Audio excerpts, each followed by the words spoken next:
معاذ ابن جبل رضی اللہ تعالیٰ عنہ اپنی قوم کو عشاء کی نماز پڑھایا کرتے تھے جا کے. تو اس عشاء کی نماز میں سورہ بقرہ پڑھتے تھے پہلی رکعت میں.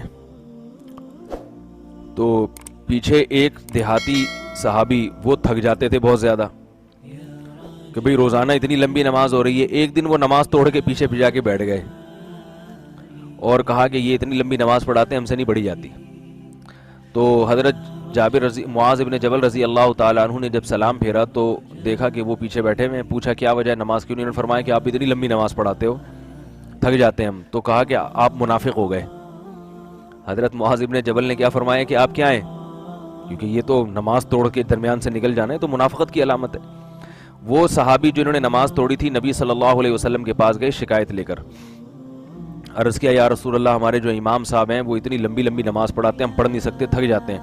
اور جب اعتراض کرو تو یہ جواب میں کیا کہتے ہیں؟ آپ منافق ہو.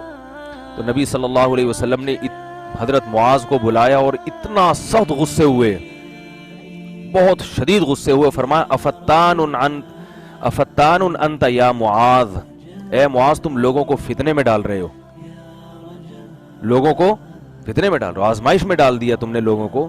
اتنی لمبی نماز کیوں پڑھا رہے ہو کہ جس سے لوگ نماز توڑ توڑ کے بھاگ رہے ہیں؟ آزمائش میں ڈال دیا لوگوں کو.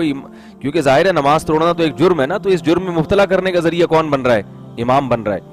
تو اس لیے آپ صلی اللہ علیہ وسلم نے فرمایا کہ تم عشاء کی نماز میں سبح اسم ربک الاعلی والسماء والطارق اور والشمس وضحاہا، یہ والی اس جیسی صورتیں پڑھا کرو. تو اس حدیث میں آپ صلی اللہ علیہ وسلم نے عشاء کی نماز میں جس صورت کا نام لیا ان میں سے ایک والسماء والطارق. اصل میں تو نبی صلی اللہ علیہ وسلم کا مقصد یہ تھا کہ اتنی لمبی ہونی چاہیے عشاء کی نماز. سبح اسم ربک الاعلی پڑھ لی، والشمس وضحاہا پڑھ لی، والسماء والطارق پڑھ لی. اس سے زیادہ سورہ بقرہ نہیں پڑھو عشاء کی نماز میں. پھر آپ نے فرمایا کہ جو شخص تم میں سے امام ہو فلیخفف، اسے چاہیے کہ ہلکی نماز پڑھائے.